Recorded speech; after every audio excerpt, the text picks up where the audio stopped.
north-central region of the European Union has strong economies that represent a large portion of Europe. All four countries operate differently, but all offer opportunity for foreign investment. The region is uniquely arranged for tremendous opportunity and presents a great launching pad for global expansion.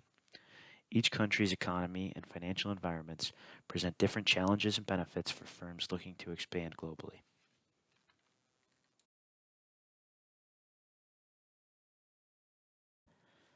The Netherlands and Germany have mixed economic systems, while the UK and Belgium have free market economies. A mixed economy allows a free market economy in consumer goods and business services, but the government imposes regulations even in those areas to protect its citizens. A free market economy is based on supply and demand with little or no government control.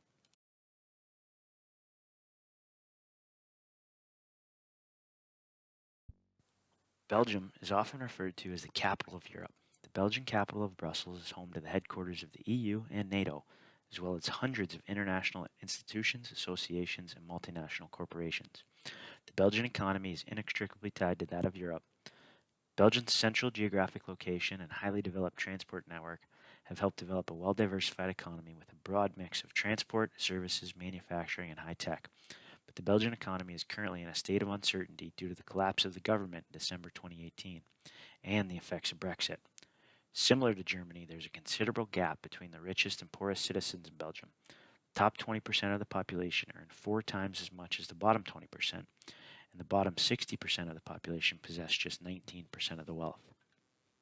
The Netherlands' economy flourishes through openness to global trade and investment and an independent judicial system that provides strong protection of property rights and fosters the rule of law. The efficient business framework is conducive to innovation and productivity growth. High domestic and external demand and still favorable financial conditions have stimulated private investment. Growth was estimated at 2.8% of GDP in 2018, and they are in the midst of a strong expansion. Brexit offers great opportunity for growth in the Dutch economy. Germany has the fourth largest economy following the United States, China, and Japan. The economy is expected to produce $4.2 trillion in 2019. Some say that Germany has been flourishing over the past 12 years as Chancellor Merkel has led the country to robust economic growth and record low unemployment rates. However, like mentioned before with Belgium, the real issue is inequality in terms of household wealth and real income. The bottom 60% of the population possess just 6.5% of the wealth in the country. This is the lowest figure in Europe. Comparing it to the US, who has the bottom 60% of the population possessing just 2.4% of the wealth, which is the lowest figure of any reporting country, Germans find that the same salary they made a few years ago now puts them below poverty level. This inequality is a major factor that needs to be addressed within the German economy. The UK has a fiercely independent, developed, and international trading economy that was at the forefront of the 19th century Industrial Revolution. Projected UK growth dips to 1.1% in 2019 and to strengthen only moderately to 1.6% in 2020. Slow growth this year reflects the drag on business investment from ongoing economic and political uncertainty relating to the outcome of the Brexit process. The UK serves as the largest market for the US with few barriers for countries to do business with. But these short-term risks are weighed to the downside due to the possibility of a more disorderly Brexit. The UK has one of the world's most efficient business and investment environments and will soon be open to expanded global trade relationships. In economically free societies, governments allow labor, capital, and goods to move freely and refrain from coercion or constraint of liberty beyond the extent necessary to protect and maintain liberty itself. The Index of Economic Freedom documents the positive relationship between economic freedom and a variety of positive social and economic goals. The UK has the 7th freest economy in the world, the 3rd among the 44 countries in Europe. Germany comes in as the 24th freest economy in the world, 14th in Europe. The Netherlands checks in as the 13th freest economy in the world, 5th ranked in Europe. All three are above the regional and world averages. Belgium has the 48th freest economy in the world and is 25th ranked in Europe. Its overall score is below the regional and world averages.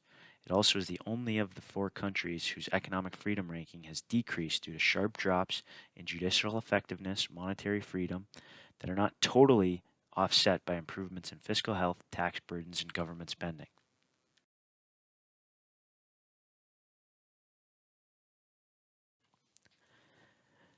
Belgium is among the world's top exporters and has little to no trade restrictions.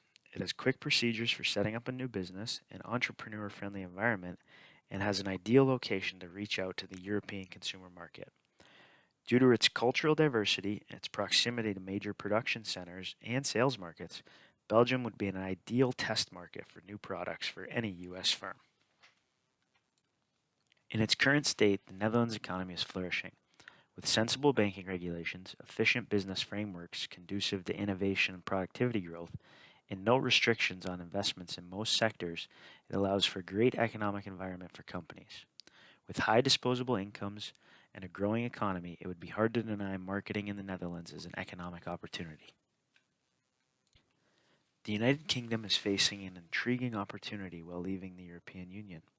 Due to their exit, they are diagnosing and prescribing internal changes to their economy and operation.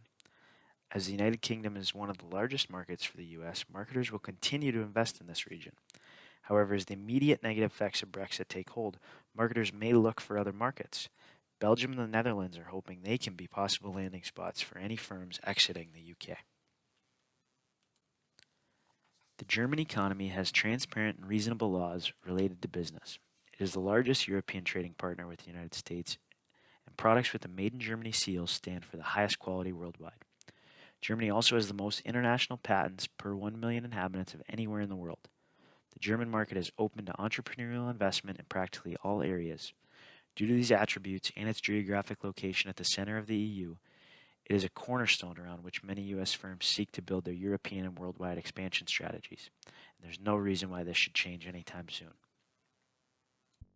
The entire north-central region of the European Union has excellent infrastructure and connections with sea and inland ports, great airports, railways, and an extensive road network, as well as first-class telecommunication networks, highly qualified workers, competitive property prices for tax benefits, exceptional education, good health care, and a high standard of living.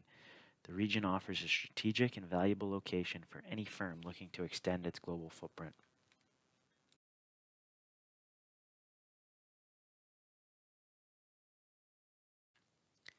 Germany, Belgium, and the Netherlands all operate their economies using the euro as their main form of currency.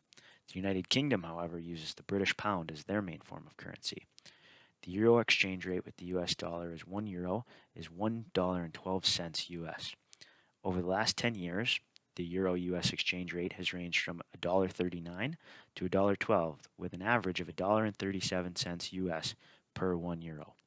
The British pound exchange rate with the US dollar is 1 pound sterling equals $1.27 US. Over the last 10 years, the pound US exchange rate has ranged from $1.22 to $1.71, with an average of $1.31 US dollars per British pound. In terms of US firms' marketing activities, there will be a large effect on all four countries due to Brexit. Due to the stability and familiarity of the financial environments harbored by Germany, Belgium, and the Netherlands, the activity of U.S. firms can not only continue to be maintained, but may also increase with the opportunities presented by a European Union that does not include Britain. The Netherlands is acquiring companies that were once held in the United Kingdom and is targeting more. In 2017, Belgium acquired 40 of the 215 new U.S. foreign investment projects. Germany is the EU's most populous country and therefore also the largest market within the EU. If the UK makes a soft Brexit, they would keep access to the European single market and remain within the EU customs union, which would allow operations of US marketers to continue to run smoothly. However, with a hard Brexit, the UK would fully exit the single market and would significantly alter the way they operate with foreign investors. In relation to the UK, who is facing new frontiers in the face of Brexit, Germany, the Netherlands, and Belgium should only be able to reap the benefits of U.S. firms' marketing activities in relation to their financial environments within the region.